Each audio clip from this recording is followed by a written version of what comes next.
long is yet another matter of perspective.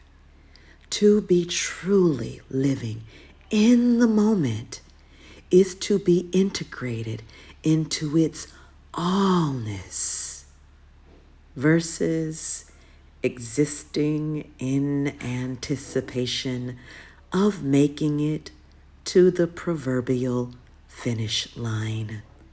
Time is truly a shape-shifting illusion, and real gratitude results in the dissolving of all illusions of reality with time.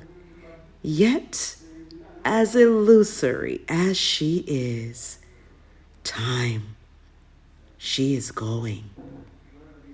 Time, she is running out. Time, she's gone.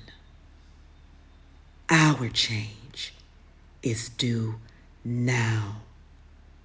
Elaburu, elaboye, elaboshishe.